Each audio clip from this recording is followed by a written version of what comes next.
주의 은혜가 함께하길 원합니다. 네, 주의 은혜가 함께하길 원합니다. 한마디로 메리 추석, 메리 추석, 메리 추석. 자, 환영받는 신앙인이 되는 기본 원칙, 환영받는 신앙인이 되는 기본 원칙이라는 점을 가지고 주의 음성 듣겠습니다. 주의 음성 듣기 전에 마음을 모으기 위해서 이제 유머를 하나 준비했습니다. 동네 아줌마 4명이 이제 모여가지고 이제 여러 가지 이야기를 하고 있었습니다. 근데 그 이야기 주제가 뭐냐면, 눈물 흘리지 않고 양파 까는 방법. 예. 이게 양파를 이렇게 까면은 이렇게 썰거나 그러면 막 눈물이 나오지 않습니까? 그래서 혹시 양파 많이 썰 때 눈물 나지 않는 방법 좀 가르쳐 달라고 이렇게 이제 서로 이야기를 했습니다. 그러니까 아줌마 2. 전번에 방송에 봤는데 양파 껍질을 깐 다음에 찬물에 10분 정도 담가 두었다가 써니까 눈물이 안 나더라고요. 덜 나더라고요. 그렇게 이제 이야기했습니다. 그러니까 아줌마 3, 세 번째 아줌마가, 나는 양파 많이 썰 때 수영장에서 쓰는 수경을 쓰고 까는데, 그래서 가만히 듣고 있던 아줌마가 말했습니다. 뭘 그렇게 어렵게 해요? 아주 간단한 방법이 있는데. 그래서 이구동성으로 그게 무슨 방법이냐고 이렇게 물었습니다. 여러분, 눈물 흘리지 않고 양파 까는 방법 뭐가 있을까요? 네, 뭐가 있다고요? 그 아줌마, 4번째 아줌마가 이야기했습니다. 나는 남편한테 시켜요. 남편한테 시켜요. 네. 네. 1부 때 했던 거 들려줄까요? 1부 때. 우리가 딸꾹질하면은 이렇게 딱 깜짝 놀래게 되면은 딸꾹질 안 하잖아요. 네. 어떤 한 남자가 이제 약국에 왔습니다. 딸꾹질 먹게 하는 약 좀 주세요. 네. 약사는 잠시만요. 그리고 약을 찾는 척 하더니 갑자기 사나이 뺨을 확 쳤습니다. 그리고는 뭐라 부르냐면, 어때요? 멋졌지요? 하하하. 그래서 사나이가 약사를 한참 보더니, 나 말고 우리 안 해요.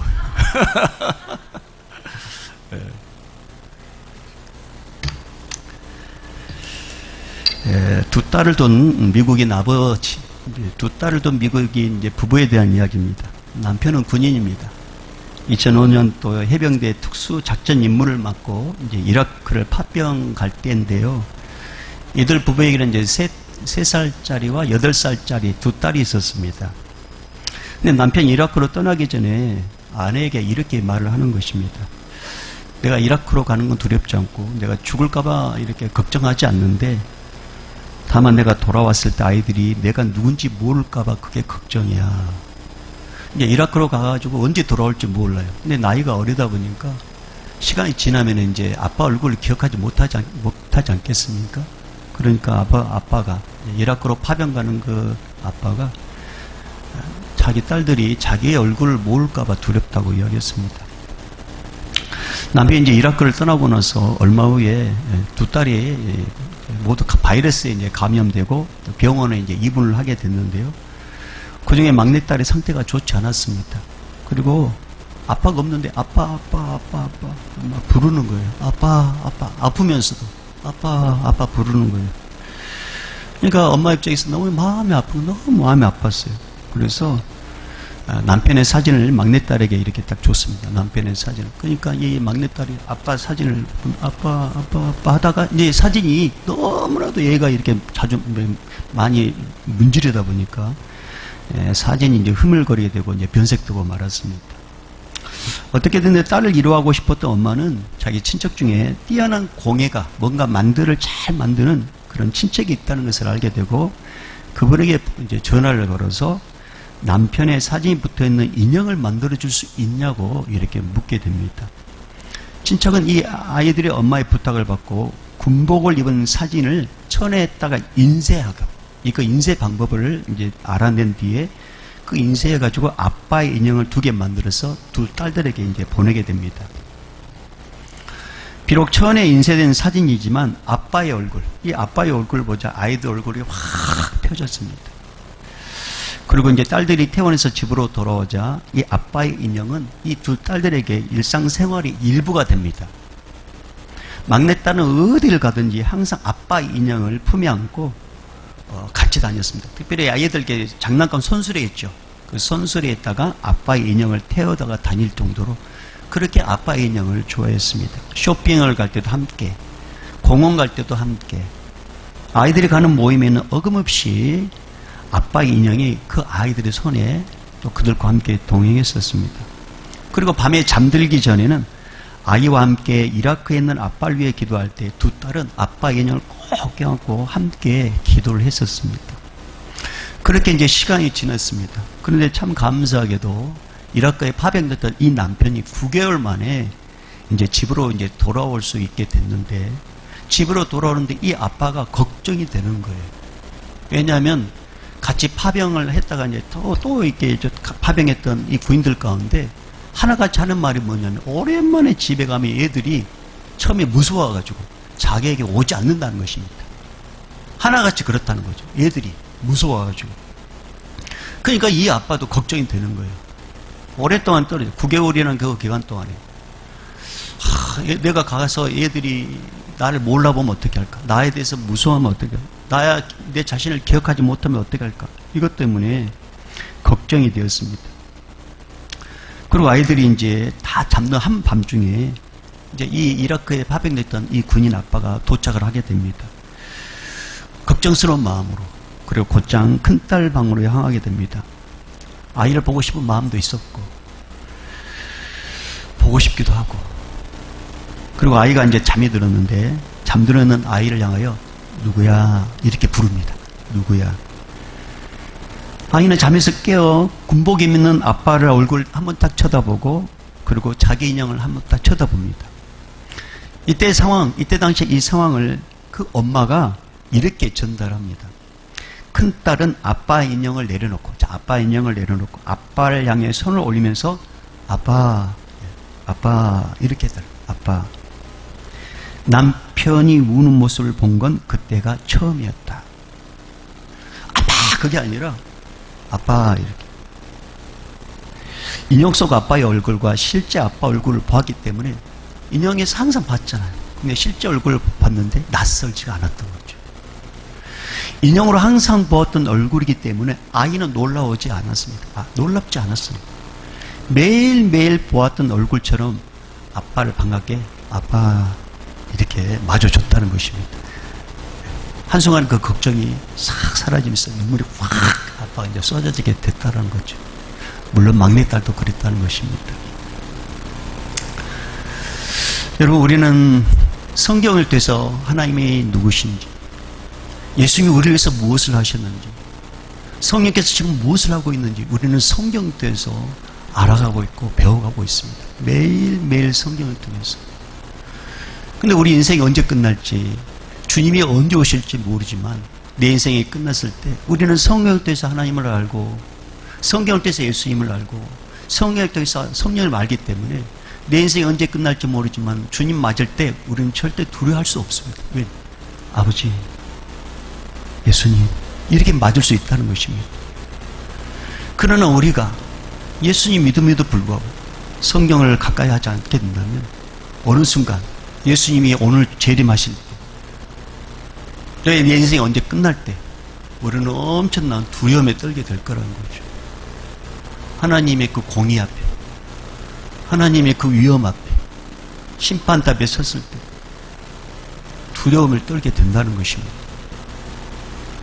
우리가 그런 자리에 이르지 않으려면 이 아이들이 매일매일 아빠의 진짜 모습이 아닌 사진이었지만 아빠의 그 인형을 품고 날마다 함께 했던 거죠. 우리가 날마다 하나님의 말씀을 통해서 하나님이 어떤 분이신지, 예수님이 우리를 위해서 무엇을 하셨는지, 성령님이 지금 우리와 함께 무엇을 하고 있는지 잘 배우게 된다면 우리가 하나님 앞에 섰을 때 전혀 낯설지 않고 마치 아빠 이렇게 하는 것처럼 아버지 이렇게 우리는 주님을 반갑게 맞이하게 될 것입니다. 저는 여러분, 우리 성도님들이 낯설지 않는 하나님, 낯설지 않는 예수님, 낯설지 않는 성령님을 꼭 만나기를 주의 이름 축복합니다. 그래서 여러분, 우리의 매일의 삶이 중요합니다. 세상 사람들은 하나님이 누구신지, 예수님이 누구신지, 성령님이 누구신지 잘 모릅니다. 대신에 예수를 믿는다라고 하는 우리를 통해서 하나님이 어떤 분이신지를 보고 싶고, 예수님이 어떤 분이신지를 보고 싶고, 성령님이 어떤 분이신지를 우리를 통해서 보고 싶어 합니다. 쉽게 말하면 세상 사람들은 우리들의 모습에서 예수님을 보기 원한다는 것입니다. 세상 사람들은 예수라는 분이 어떻게 사셨는지 잘 모릅니다. 단지 예수 믿는 우리의 삶을 통해서 보고 싶어 할 뿐입니다. 예수 믿는 우리가 어떤 말을 하고, 예수 믿는 우리가 어떤 행동을 하고, 예수 믿는 우리가 어떻게 삶을 사는지 유심히 볼 뿐입니다. 유심히. 아, 예수 믿는 사람은 저렇게 말하는구나. 아, 예수 믿는 사람은 저렇게 행동하는구나. 아, 예수 믿는 사람은 저렇게 사는구나. 그래서 본인이 이제 예수 믿게 되면 자기들도 낯설지 않게 그렇게 이제 예수 믿게 된다는 것이죠. 그래서 예수 믿는 성도의 한 사람 한 사람의 삶의 자세가 아주 중요합니다. 그래서 하나님은 성경 말씀을 통해서 예수 믿는 사람을 뭘로 표현한지 아세요? 성도 개개인이 하나님 나라의 대표자라는 뜻을 뭘로 표현했냐면, 너희는 그리스도의 향기다. 너희는 그리스도의 편지다. 우리는 하나님 나라의 대표라는 사람으로서 뭔가를 느껴지고 보여지는 존재라는 것입니다. 여러분, 향기 이렇게 뭔가 향수 뿌린 사람 딱 지나가면은 그냥 냄새가 쏙 들어오잖아요. 아, 이 사람 뭐 향수를 뿌렸다 알잖아요. 편지에는 글이 적혀져. 이 편지를 통해서 보여지잖아요. 이 사람의 마음. 그런 것처럼 우리의 삶이 향기이고 우리의 삶이 편지라는 것입니다. 편지. 그래서 우리의 매일의 삶이 그래서 중요한 것입니다. 특별히 오늘같이 이 추석 명절 같은 경우에는 우리 많은 사람을 만나게 되잖아요. 식구들 가운데는 공부 때문에 고민하는 우리 자녀들도 있을 것이고, 취업 문제 때문에 힘들어하는 우리 친척들도 있을 것이며, 직장 문제 때문에 고민하는 또 우리의 누군가 있을 것입니다. 또 결혼 문제 때문에 고민하고, 자녀 문제로 고민하고, 물질 문제 때문에, 건강 문제 때문에 고민하는 식구들이 분명히 있을 것입니다. 그렇게 고민하고 여러 가지 문제가 많은 친척이나 식구를 보자마자 언제 취업할래? 공부 어떻게 할래? 언제 결혼할래? 너희 집안 식구는 왜 그 모양이냐? 왜 맨날 힘들어 죽겠다고 하냐? 이렇게 무안을 주고 상처를 준다면 상대방은 그만 마음의 문을 닫아버릴 것입니다. 그리고 그 자리를 박차고 나가거나 아니면 그 자리에 있어도 잔소리를 듣게 될 것이고, 함께 있는 그 공간이 감옥처럼 느껴질 거라는 것입니다. 그러면 우리 예수 믿는 사람으로서 그럼 우리는 어떻게 해야 될까요? 어떻게 해야 예수 믿는 사람은 다르구나 라는 그런 말을 들을 수 있을까요? 우리도 똑같이 그렇게 반응해야 될까요? 뭔가 달라야 되지 않겠습니까? 그럼 어떻게 해야 될까요? 어떻게 해야 예수 믿는 사람은 다르다는 말을 들을 수 있을까요? 간단한 방법을 제가 가르쳐 드리겠습니다. 간단한 방법. 그게 뭐냐? 그들의 부족함과 그들의 아픔과 그들의 연약함을 먼저 공감을 해주는 거예요. 공감. 여러분, 요한복음 21장에 보면 제자들이 부활하신 주님을 만나게 됩니다. 근데 이 제자들이 내일 먹을 것이 걱정돼요. 그래서 7명의 제자들이 우리 고기 잡으러 가자 하면서 물고기 잡으러 갑니다. 근데 밤이 새도록 그물질인데 한 마리도 고기 잡지 못합니다. 그렇게 새벽을 맞이할 때 부활의 주님께서 제자들 찾아옵니다. 바닷가에서 제자를 향해서 뭐라냐면, 얘들아 고기 좀 잡았니? 이렇게 물어봅니다. 제자들은 한 마리도 못 잡았습니다 라고 하죠. 그 무태 계신 예수님께서 뭐라고 하냐면, 그러면 그물을 배 오른편에 던지라, 그리하면 잡으리라, 이렇게 방법을 가르쳐 줍니다. 제자들이 무태에서 누군가를 통해서 가르쳐 준 방법대로 그물을 딱 던졌더니 물고기를 엄청 153마리 물고기를 잡게 됩니다. 이때 요한이 베드로 보고 뭐라 하냐면, 주님이시다. 그러면 주님이시다. 이 말을 듣자마자 베드로가 옷을 딱 입더니 그냥 배에서 바다로 확 뛰어듭니다. 그리고 무트를 향하여 육지를 막 헤엄쳐갑니다. 그 사이에 제자들도 이제 배를 저어서 무트로 오게 됩니다. 근데 참 예수님께서 얼마나 제자들을 사랑하셨던지 유대 지방은 낮에는 뜨겁고 밤엔 춥단 말입니다. 그러니까 밤새 고기를 잡다 보면은 한계가 들지 않겠습니까? 그러니까 예수님께서 무때 이미 따뜻한 숯불을 피워놓고 그 위에다 생선과 떡을 딱 굽고 있었습니다.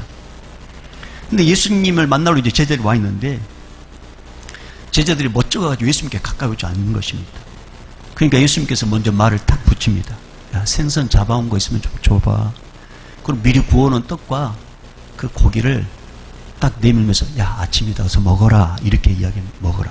그런데 예수님이 이 초대에 제자들이 멋쩍어서 못 가는 거예요. 좀 이렇게 미적미적 하는 거예요. 이때 예수님께서 어떻게 하신 줄 아세요? 이때 요한복음 21장 13절 보면 이렇게 기록되어 있습니다. 예수께서 가셔서 떡을 가져다가 그들에게 주시고 생선도 그와 같이 하시니라. 미적거리고 있고 뭔가 잘못한 게 있잖아요. 제자들이 예수님 앞에 갈 수 없는 뭔가 마음에 걸린 게 있단 말입니다.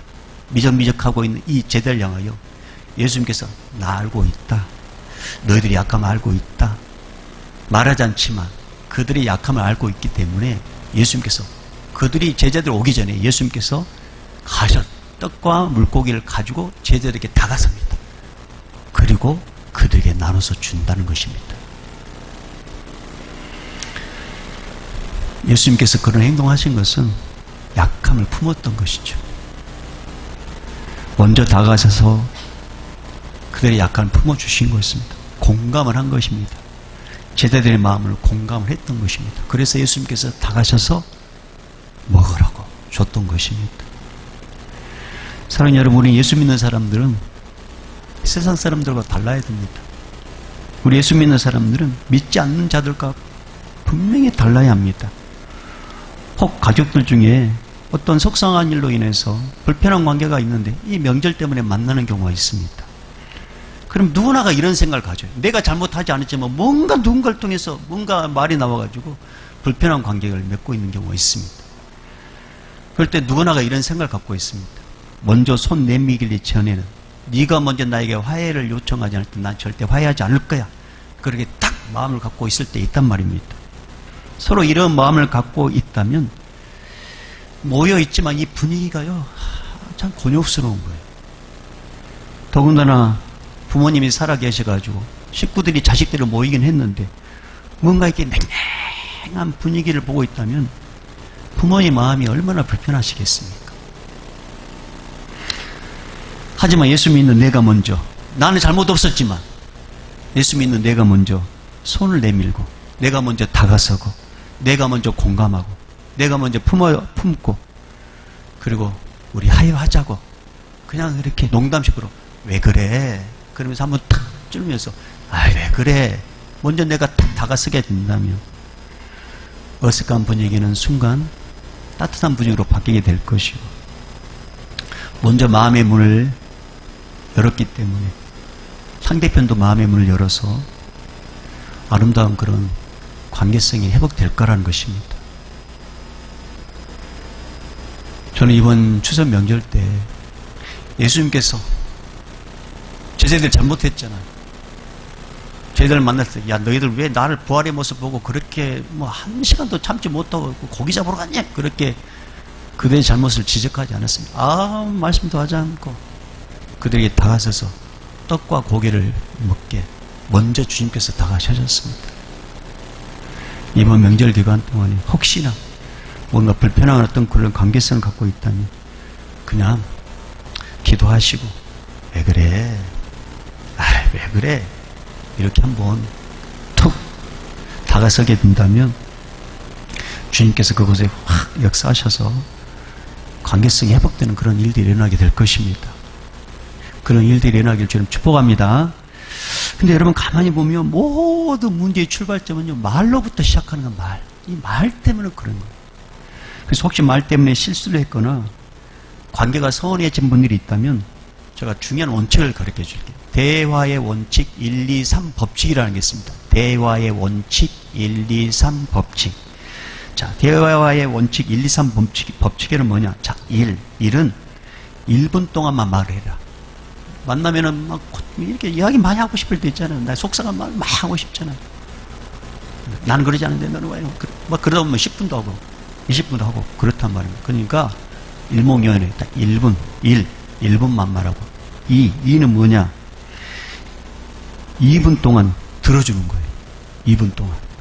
자, 너는 1분 말하고 상대편 이야기를 2분을 들어준다 그런 생각하고 3은 뭐냐면 2분 동안 들어줄 때 3번 맞장구를 치는 거예요.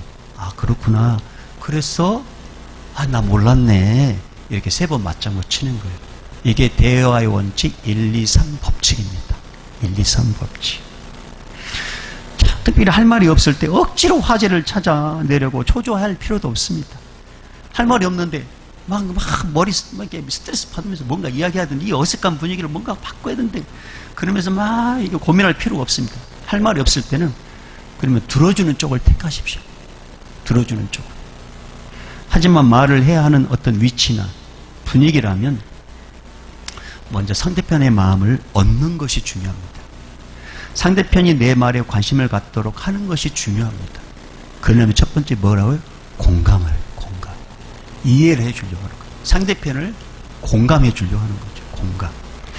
여러분 이것을요, 우리 예수님이 얼마나 참 잘 가르쳐 주는지 성경에 다 나와 있어요. 다 나와 있어요. 요한복음 8장에 보면 간음 현장에 잡힌 여인을 이제 이 남자들이 이렇게 돌로 쳐 죽이려고 이제 데리고 온단 말입니다. 간음 현장에 붙잡힌 여인을 예수님께 데리고 옵니다. 근데 이 사람들이, 유대인들이 예수님께 이 간음 현장에 잡힌 이 여인을 데리고 오는 것은 예수님을 곤란하게 만들려고 또 데려온 것도 있었습니다. 자, 이들의 손에는 다 돌이 있었다면 돌.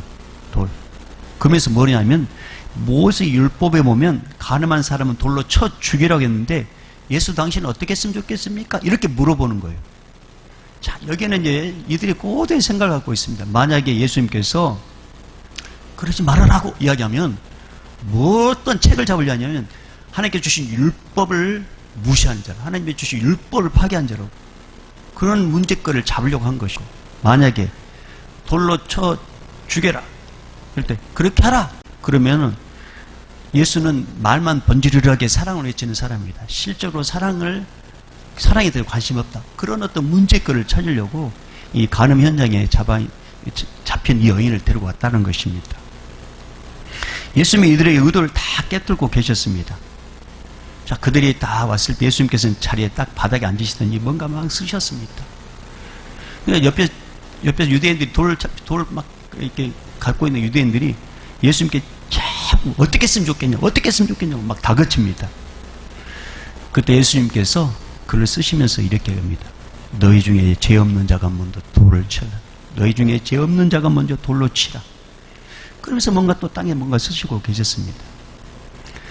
예수님의 이 말씀에 사람들이 양심의 가치를 느꼈죠. 그래서 어른으로부터 젊은이까지 돌을 탁 놔두고 하나씩 그 자리를 떠납니다. 그 현장을 이제 벗어납니다. 이때 예수님과 간음 현장에 잡힌 여인만 남게 됩니다. 앉아서 땅에 뭔가 쓰시던 예수님께서 자리에서 일어납니다. 근데 어떤 행동을 하십니다. 예수님께서 어떤 행동을 하셔요. 자, 자리에서 뭔가 쓰시더니 다 이렇게 유대인들이 다 떠나가자 예수님께서 딱 일어났으면서 어떤 행동하는데 어떤 행동하느냐? 요한복음 8장 10절 말씀에 이런 말씀이 있어요. 자, 예수께서 일어나사 여자 외에 아무도 없는 것을 보시고 이르시되 여자여 너를 고발하던 그들이 어디 있느냐? 너를 정죄한 자가 없느냐? 자, 예수께서 일어나셨습니다. 그리고 주변을 보셨습니다.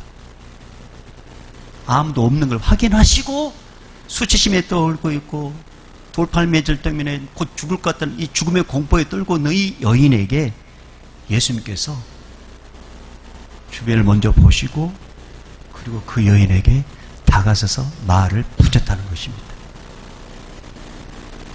사람들이 많이 있는 곳에서 말을 붙이는 게 아니라 혹시나 수치심에 떨고 있는 그 여인이 혹시나 마음에 더 상처를 받을까봐, 죽음의 공포에 떨고 있는 그 여인은 혹시나 마음에 어떤 그런 부담감을 가질까봐 사람이 없는 걸 먼저 확인하시고 그리고 예수님께서 그 여인에게 이렇게 말합니다.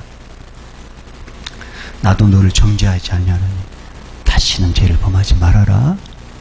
그러면서 그 여인을 돌려보냅니다. 여러분, 예수님의 이 사랑 어린 그런 배려심, 예수님의 그 사랑 어린 그 권면이 이 여인의 마음에 확 오게 된 거예요. 그럼 이 여인이 죄를 지었겠어요, 이제? 그러지 않았다는 것입니다. 여러분, 나의 말이 영향력이 있고 나의 권면이 힘이 있으려면 상대방의 마음을 먼저 얻는 것이 중요합니다. 상대방의 마음을 먼저 얻는 것. 그것은 바로 내가 상대방을 향한 배려하는 마음이 내게 있어야 돼요. 내가 상대방을 향한 배려하는 마음. 그리고 상대편을 주님의 사랑하는 마음으로 따뜻하게 대하려고 하는, 그리고 주님의 사랑하는 마음으로 권면하려고 하는 그런 마음이 있을 때 우리는 영적인 존재이기 때문에 그 사랑의 마음이 전이가 된단 말입니다. 이 전이가 돼요. 그래서 나의 말이 영향력 있고 나의 권면이 힘이 있으려면 다른 게 없습니다. 상대편의 형편을 공감해주고 배려하고, 그리고 정말 주님의 사랑하는 마음으로, 따뜻한 마음으로 내가 말을 했을 때 그게 영향력 있게 된다는 거죠. 여러분, 오늘 본문도 그렇습니다. 하나님은 정말 이스라엘 백성들을 축복하고 싶었습니다. 그리고 그들을 사랑하셨습니다.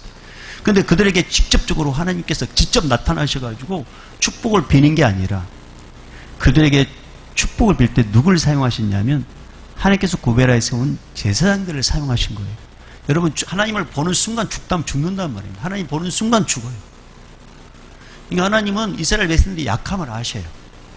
연약함을 안단 말입니다. 그래서 제사장들을 통해서 축복권을 주시는데, 그 축복을 할 수 있다고 했는데, 그러니까 축복의 내용이 뭐냐? 자, 24절에서 26절입니다. 자, 24절에서 26절 읽어보겠습니다. 시작. 여호와는 내게 복을 주시고 너를 지키시기를 원하며, 여호와는 그의 얼굴을 내게 비추사 은혜 베푸시기를 원하며, 여호와는 그 얼굴을 내게 향하여 드사 평강 주시기를 원하노라 할지니라 하라. 예. 여러분, 이번 추석 명절 때 예수 믿지 않는 누군가를 만날 때 너 공부 어떻게 할래? 결혼 언제 할 거니? 언제 취업할래? 언제 애 낳고 언제 돈 벌래? 이렇게 말하기 전에 먼저 그들의 형편을 공감을 해 주십시오. 어떻게 공감하느냐? 자, 비결을 가르쳐 드릴게요. 자, 따라해 볼까요? 많이 힘들지. 자, 많이 힘들지. 내가 믿는 예수님께서 너를 지켜주실 거야. 자, 따라해 볼까요? 내가 믿는 예수님께서 너를 지켜주실 거야. 내가 그렇게 기도하고 있어. 다시 따라해 볼까요? 많이 힘들지. 내가 믿는 예수님께서 너에게 은혜를 베풀어 주실 거야. 내가 그렇게 기도하고 있어. 하나만 더. 많이 힘들지. 내가 믿는 예수님께서 너에게 평강을 주실 거야. 내가 그렇게 기도하고 있어. 이게 중요한 거예요. 공감하고 배려하고 축복을 선포하는 거. 자, 예수 믿는 누군가를 내가 만나서 축복할 때 이렇게 선포해 보십시오. 따라해 볼까요? 많이 힘들지. 예수님께서 너를 지켜주실 거야. 많이 힘들지. 예수님께서 너에게 은혜를 베풀어 주실 거야. 많이 힘들지. 예수님께서 너에게 평강을 주실 거야. 여러분, 이게 왜 중요하느냐? 우리가 믿음으로 선포할 때 그 선포를 두신 하나님께서 어떻게 하신다고 약속하셨는지 그 약속의 말씀을 보면 알 수 있어요. 자, 27절 읽어볼까요? 시작. 그들은 이같이 내 이름으로 이스라엘 자손에게 축복할지니 내가 그들에게 복을 주리라. 먼저 축복하지 않으면 복이 임하지 않는다는 거죠. 공감하고 배려하고, 그리고 정말 잘 되기는 만한 마음으로 힘들지. 이렇게 축복을 하면 하나님께서 그 축복을 소리를 들으시고 그대로 이루어 주시겠다고 약속하셨습니다. 할렐루야. 약속을 하셨어요. 그래서 여러분, 우리 말을 드신 하나님께서 믿음으로 선포하는 자들이 소리를 듣고 그 선포들을 해주신다고 하신 거예요. 여러분, 그걸 우리는 잘 할 수 있어요. 말씀에 보면 다 나와 있단 말입니다. 열왕기하 4장 보면 수넴에 사는 여인에 대한 이야기가 나옵니다. 엘리사 선자가 이 수넴 여인이 살고 있는 그 집 앞에 지날 때마다 이 여인이 강권하여 엘리사 선자를 먹을 거리로 이렇게 섬깁니다. 근데 한 번만 한 게 아니라 지날 때마다 그렇게 섬겨줍니다. 근데 이 여인이 참 배려심이 참 대단한 게 뭐냐면 밥을 먹고 나면 좀 고나잖아요. 그러니까 엘리사 선지자를 위해서 또 이렇게 쉴 수 있는 공간을 마련해 줍니다. 그렇게 배려하는 이 여인의 마음을 어느 날 너무나 고맙게 느껴지는 거예요. 엘리사 선지자가. 그래서 뭔가 돕고 싶어요. 그래서 종에게 엘리사 선지자가 그 여인을 좀 불러달라고 합니다. 그러니까 여인이 막 이렇게 갑자기 하나님의 사자가 부르니까 깜짝 놀라가지고 무슨 일 있는 줄 알고 무슨 일 있으세요? 라고 했더니 이 엘리사가 뭐라 하냐면 너가 참 나를 위해서 이렇게 잘 섬기고 배려하는 것이 너무나 고마운데 혹시나 내가 왕이나 아니면 어떤 장관에게 뭐 도움이 필요한 거 있거나 그럼 나한테 이야기하라고 내가 도와줄 거라고. 그러니까 이 수냄 여인이 얼굴이 확 펴지면서 아유 아니에요. 정말 저는 이제 주님이 하나님이 주신 감동을 섬기는 것 뿐이니까 전혀 그런 마음 갖지 마세요. 그러고 그냥 나가버립니다. 그러니까 엘리사 선지자 입장에서는 뭔가 좀 돕고 싶어요. 뭔가 도움을 주고 싶어요. 근데 그때 엘리사 선지자의 종이 하는 말이 뭐냐면 선자님 이 집에 남편이 나이가 늙고 이 여인도 좀 나이가 늙은데 애가 없습니다. 애가 없습니다. 아 그래? 그러면서 그 여인을 다시 부릅니다. 그리고 이 여인에게 이 엘리사 선지자가 이렇게 선포합니다. 한 해가 지나 이때쯤 아들을 안으리라. 수냄 여인의 자신의 입장을 보면요 애를 낳을 수 없어요. 아이고 아니에요. 아이고 무슨 말씀하세요. 애를 낳을 수 없단 말입니다. 근데 어떻게 된 줄 아세요? 하나님은 수냄 여인의 그 마음이라든가 그 입이라든가 그 말이라든가 없어요. 안 돼요. 그런 거에 집중한 게 아니라 믿음으로 선포한 엘리사의 그 선포에 집중하십니다. 그리고 어떻게 하냐? 열왕기하 4장 17절 말씀 보니까 여인이 과연 잉태하여 한 해가 지나 이때쯤에 엘리사가 여인에게 말한 대로 아들을 낳았더라. 여러분 하나님께서 집중하는 소리는 뭐냐면 믿음으로 선포하는 그 선포에 집중하신다는 것입니다. 믿음 없이 안 돼, 못할 거야. 믿음 없는 그런 소리는 주님은 집중하지 않으셔요. 그러나 믿음으로 선포하는 그 사람, 믿음으로 선포하는 그 말에 귀를 기울여가지고 그대로 행하신다는 것입니다. 사랑하는 여러분, 이번 추석 명절 만나는 사람 중에 하나님의 복을 받기를 원하는 사람이 있다면 먼저 공감하시고 믿음으로 이렇게 선포하십시오. 힘들지, 예수님께서 너를 지켜주실 거야. 힘들지, 예수님께서 너에게 은혜를 베풀어 주실 거야. 힘들지, 예수님께서 너에게 평강을 주실 거야. 내가 그렇게 기도하고 있어. 이렇게 믿음으로 선포한 여러분의 선포를 우리 하나님께서 들으시고 반드시 선포하는 대로 이루어 주실 것입니다. 왜? 27절에 그렇게 기록되어 있잖아요. 다시 한번 27절 볼까요? 27절 시작. 그들은 이같이 내 이름으로 이스라엘 자손에게 축복할지니 내가 그들에게 복을 주리라. 선포하는 그 선포의 소리를 듣고 복을 주신다 말씀하셨고, 민수기 14장 28절에는 그들에게 이르기를 여호와의 말씀에 내 삶을 두고 맹세하노라. 하나님께서 당신 스스로 맹세하는 거예요. 너희 말이 내 귀에 들린 대로 내가 너에게 행하리니. 사랑하는 여러분, 이번 추석 명절 때 여러분 지금보다 경험하지 못한 엄청난 축복을 받기를 주의 이름으로 축복합니다. 여러분 가정의 우한 즐거움 다 떠나게 하기를 주의 이름으로 축복합니다. 여러분이 선포하는 그 축복이 그대로 되기를 주의 이름으로 축복합니다. 그래서 다시 한번 따라해 볼까요? 많이 힘들지, 예수님께서 너를 지켜주실 거야. 많이 힘들지, 예수님께서 너에게 은혜를 베풀어 주실 거야. 많이 힘들지, 예수님께서 너에게 평강을 주실 거야. 믿음으로 선포하십시오.